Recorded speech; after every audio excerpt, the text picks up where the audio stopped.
Do you think INEOS is to blame for where we are right now? Do you think that part of this cost is on them? Well, you might have your opinions. I have my own opinions.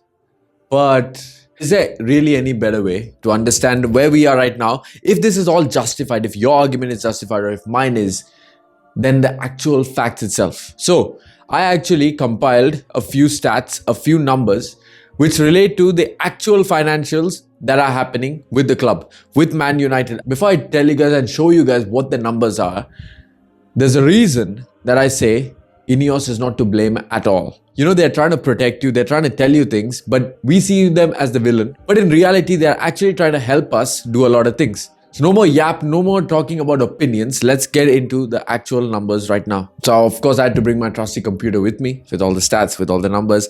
And now, first thing we're going to discuss is something that you all know that we are in a big problem with, and that is debt. How much debt does a club bear? We always used to blame the Glazers for all the debt that they used to carry and all that. So what is the debt right now, you might ask? Firstly, let's understand what is gross debt. So gross debt, first of all, is like everything related to debt, whether that's things to cover right now or whether that's things to cover later. So it covers all the debt that the club has taken. Right now, this figure stands at $990 million. Yeah, $990 million we are in debt. It's almost there to the billion mark in dollars at least. And when you break it down, long-term debt is at 650 million, and the short-term debt, which is called revolving credit facility, which is pretty much like a credit card. You know, when you have a credit card and you can spend as much money as you want, that's sort of what revolving credit is. So we get a renewed payment every single year as long as we repay whatever we've spent before, pretty much like a credit card. And that amounts to 341 million. So when you add these two numbers up, you get your 990 million. Now, instead of gross debt, if you were to look at net debt, and what is net debt? Simply, it's whatever gross debt value that we calculated, which was 990 million. And then you subtract it by any cash that the club has to repay this debt. So when you compare this among all the clubs in the Premier League, Spurs and United are far beyond everybody else. 663 million. This is, by the way, for 23-24 season. We are in $663 million in debt. At least that was last year. And Spurs are 670. So you might think, but we are still less than Spurs. Don't get too carried away. Spurs is here because, guys, I don't know if you remember, they are still paying off debts from their stadium. They rebuilt their entire stadium. That cost nearly $1 billion or so. And so they are still repaying that off, and they're still only 7 million more in debt than us. Third place, Brighton, is in $391 million in debt. And if you take it even further, let me show you this one now. The highest net spending between 2014 to 2023, and this is for clubs not just in the Premier League, this is for clubs in La Liga, in Serie A, in Portuguese league, in any league you want to imagine. And surprise, surprise, number one of highest net spending is Man United. At how much? At 1.196 billion. And second place is Chelsea at 885 million. That is more than a 300 million pound jump. So you guys have probably heard of the profit and sustainability rules, or in other words, PSR. You know how people keep complaining, oh, PSR is the reason why we can't spend, blah, blah, blah. So we have to maintain PSR, and which is why the club keeps spelling out, we need to wait before we sign players. But have you ever actually understood what PSR is? Well, if you haven't, I didn't know what it was till recently either. But when you look at it, these rules, profit sustainability rules, allow a club to incur a loss of just 105 million pounds over the course of 3 seasons. This amounts to around 35 million pounds of loss per year. Now, out of all these 105 million losses, 90 million pounds of this should be covered by the owners themselves. And only 15 million should be accredited to the club itself. And only if the owner can take care of 90 million pounds of this debt, only then can the club actually show that they have 105 million pounds in loss. Otherwise it's just 15 million that they can show. So Man United, surprise, surprise, reported a loss of 113.2 million for just the 23-24 financial year, when the limit is actually 35. It's not 105 because 105 is across 3 seasons. We incurred 113 million in losses for one financial year. Now the club's total debt has risen to 714 million pounds. And this debt is mostly because of the transfer windows that we've had, where we spend money and we needed to recruit players. But now you might say, oh, we shouldn't have signed any players in summer anyways, because then we could have saved up. Now we have more money saved. But you want transfers, don't you? You want those players. You want to become the best club. Obviously, we do.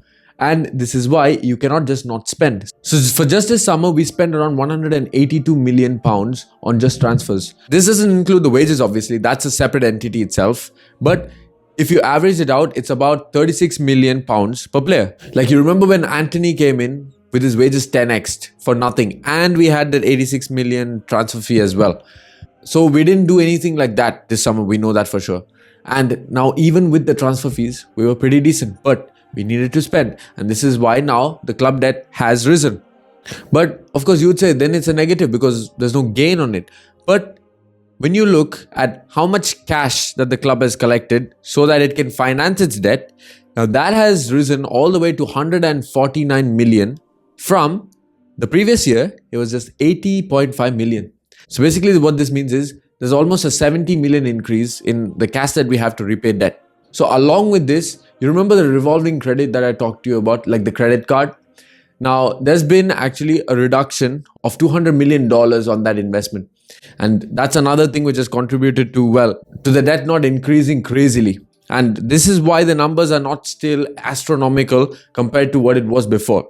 And I've seen so many people complain about, oh, we're laying off staff too much. We should be actually funding them. Why? Because we're a family club. You know why family club doesn't work here? Because just look at these numbers. So club has reduced its workforce by approximately 250 non-playing staff members, which means this could be a kit man, this could be a lunch lady, this could be whoever else in the backroom staff. They have aimed to streamline operations and now they're saving costs, right, between 40 million pounds to 45 million pounds every single year. So just think of it like this. Every single year, we're not going to lose 40 to 45 million pounds, which we were just overpaying on. And it was the same outrage that people had when Brian Robson, Andy Cole had their wages reduced. Sir Alex Ferguson was taken off the payroll. People were saying, oh, why aren't we not funding it? Guys, look at the numbers. We are heading into a worse situation, and I'll give you a summary at the end of this. So wait for that one, and then you'll understand why Jim Ratcliffe, why INEOS are doing what they are doing. Consider that with all this that has been done, right? We've also managed to start the board recruitment process. And in fact, we actually have all the people in place already, whether that's Vivell, whether that's Omar Barada, whether that's Jason Wilcox. We already have 3 solid appointments, along with Dan Ashworth, who was incompetent. And that is why they sacked Dan Ashworth in the first place. So you would say that's a good decision. And then Eric Ten Hag was sacked thoroughly in October. And then Amorim was taken in. Both things you'd argue needed to be done. And they did it. The only thing you could argue is, why wasn't Ten Hag sacked in June? And yes, I agree with you on that.